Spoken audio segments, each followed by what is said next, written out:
Hola, ¿cómo estás? Espero que estés súper bien. This is Tamara Marie, host of the Learn Spanish con Salsa podcast. Now, before we jump into this episode, I wanted to let you know about a special opportunity that you're definitely going to want to take advantage of, especially if your goal is to become fluent in Spanish. For a limited time only, my team is opening the doors to listeners of the podcast to take advantage of a free language coaching session. Now, in this session, it's not just we're teaching you about verbs or grammar, but we're really going to do a deep dive into what are your goals for learning Spanish, assess where you are on your journey to fluency at the moment, and help you map out a 90-day plan for how you can get to fluency.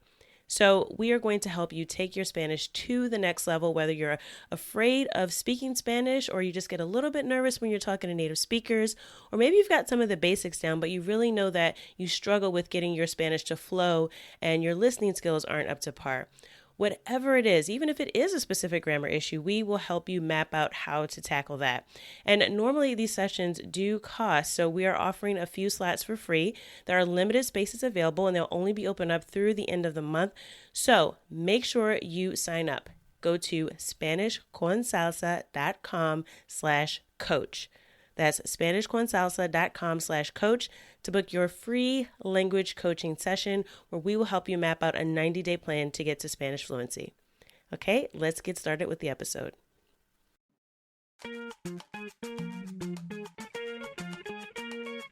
Bienvenidos! Welcome to the Learn Spanish con Salsa podcast, the show for Spanish learners that love music, travel, and culture. Close your grammar textbooks, shut down the language apps, and open your ears to how Spanish is spoken in the real world. Let us show you how to go from beginner to bilingual. Here is your host, certified language coach, Tamara Marie.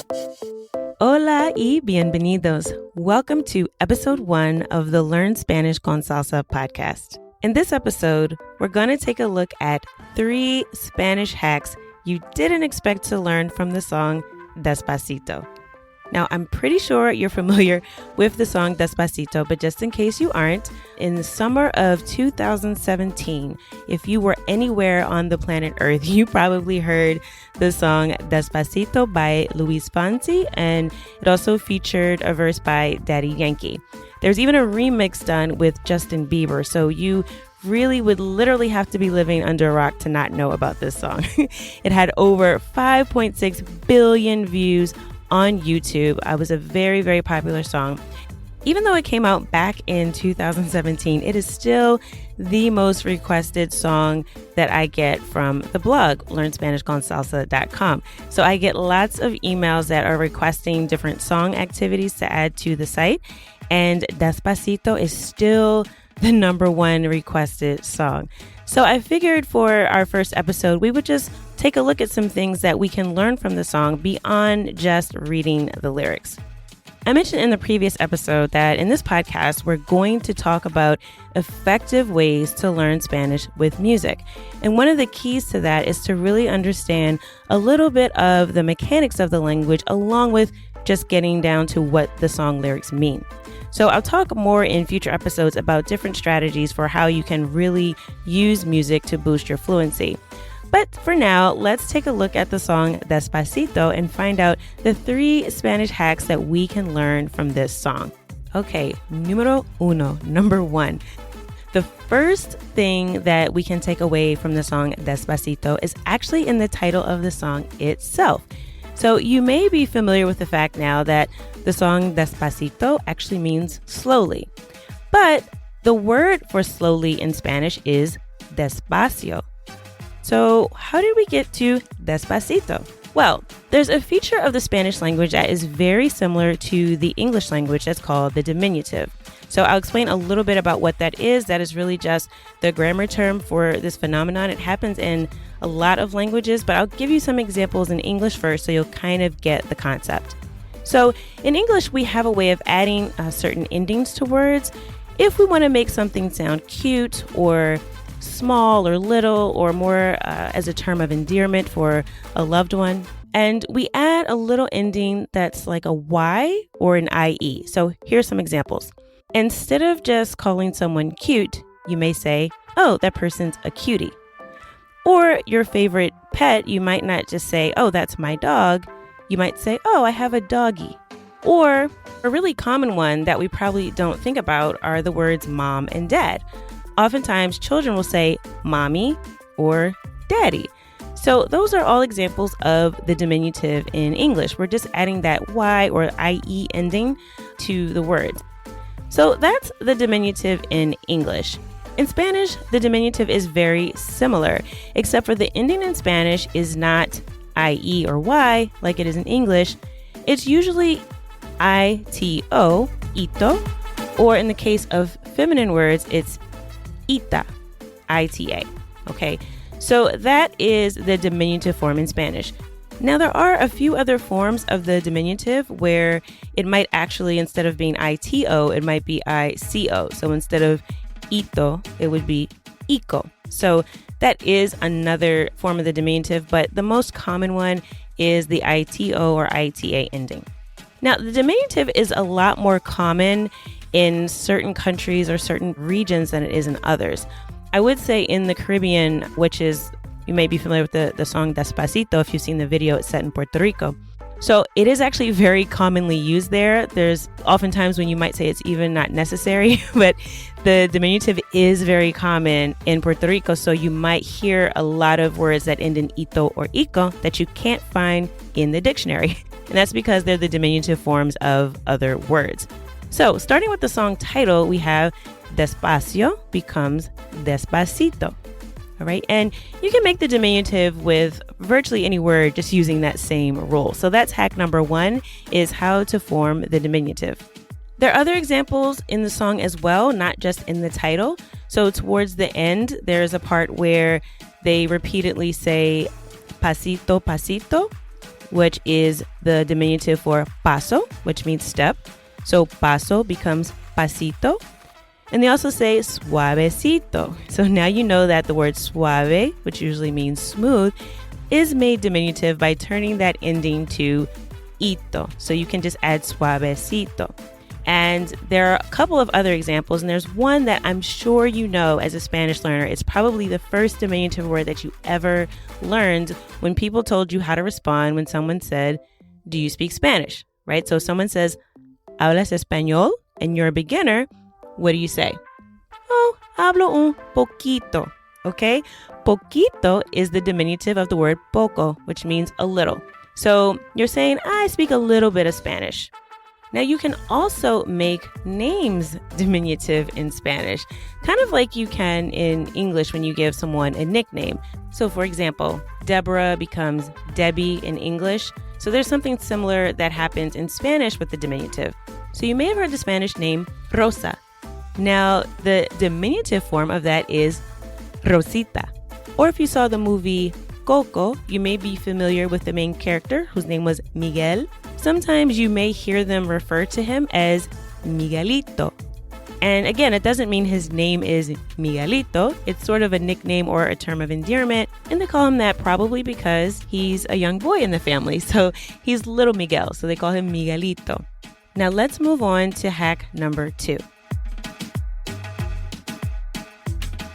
This is actually how to express that I must or I need to do something. Now, there is a line in the first verse of the song where Luis Fonsi actually says, a very simple line, which you probably were able to understand, even if you couldn't understand the entire song. He says, tengo que bailar contigo hoy, right? So I have to dance with you today. Now, when he says that tengo que, that actually means that I must or I have to. So he's saying, I have to dance with you. I'm almost obligated to do this, right? So obviously in the song, he's being pretty flirty, but you can use this in everyday language. Now, if you're a beginner, you're probably familiar with the word tengo, which means I have. So I could say, tengo una foto. So I have a photograph or a picture. Or I could say, tengo $3. I have $3. So you can use the word tengo, which just means I have, in several ways. But once you add the word que after it and it becomes an entire phrase, tengo que, then I'm actually expressing the need to do something or the obligation. I have to. For example, tengo que ir al trabajo. I have to go to work. Or tengo que comer. I have to eat. So there's a lot of ways that you can use tengo que to express obligation. Now, there is the flip side to that as well. If you want to say that you don't have to do something, you can say no tengo que. No tengo que. So for example, I don't have to go to school today, which is something every school-age child wants to be able to say every day. No tengo que ir a la escuela. No tengo que ir a la escuela. So I don't have to go to school. No tengo que. So those are two ways that you can use the phrase tengo que, and they're very, very useful in day-to-day conversation. Now on to hack number 3. Now in this one, we'll talk about how some of the verbs are used in the song Despacito. So in this case, we're going to take a look at a few things again from the first verse. You'll hear the word mirándote, which is looking at you. And you'll also hear llamándome, which is calling me. I'm going to have this in the show notes so you can see exactly how they're spelled. I'm not going to get into the specifics, where to place accent marks and all that, but for now, just pay attention to which syllable is stressed in these words.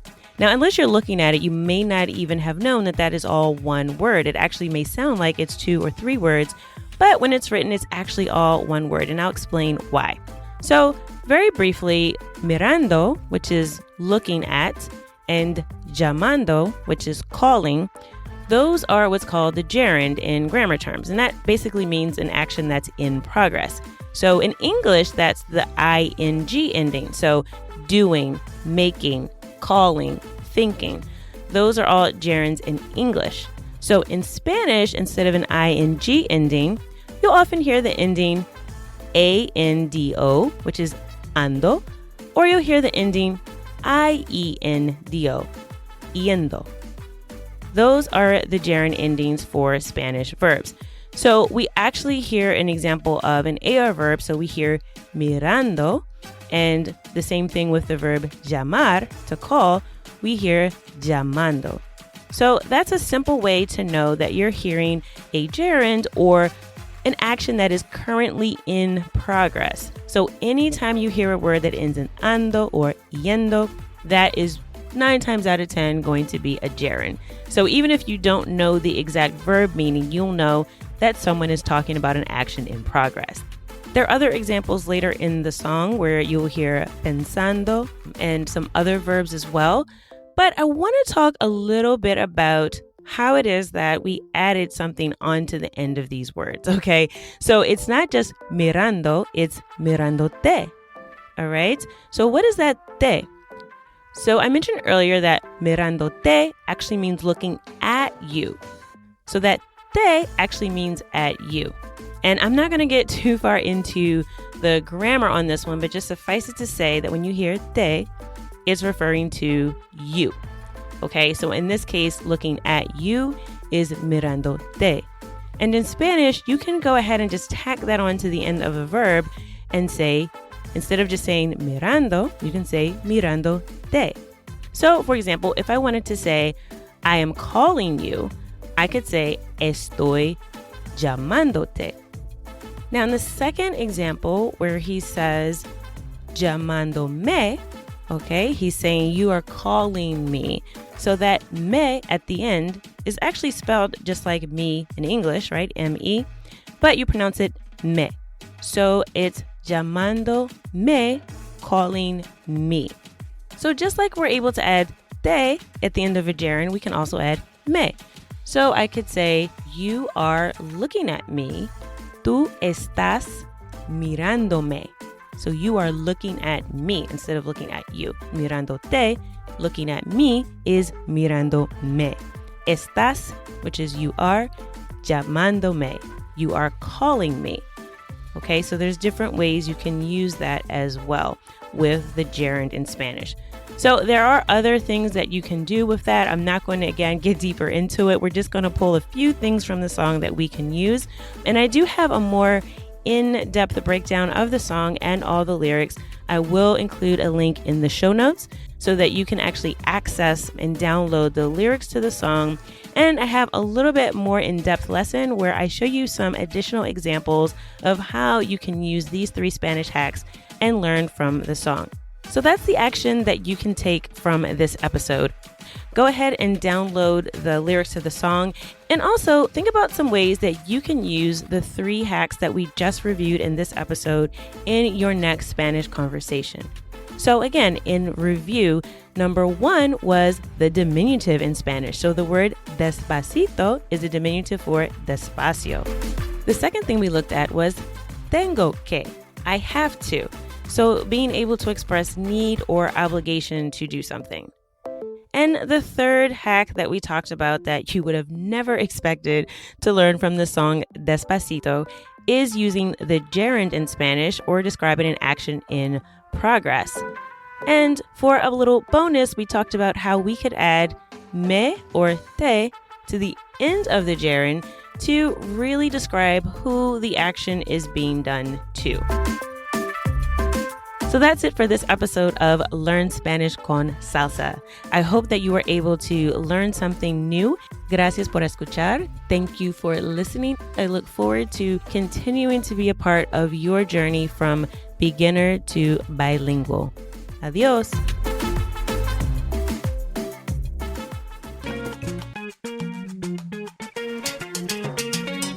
Thank you for listening to the Learn Spanish con Salsa podcast at learnspanishconsalsa.com.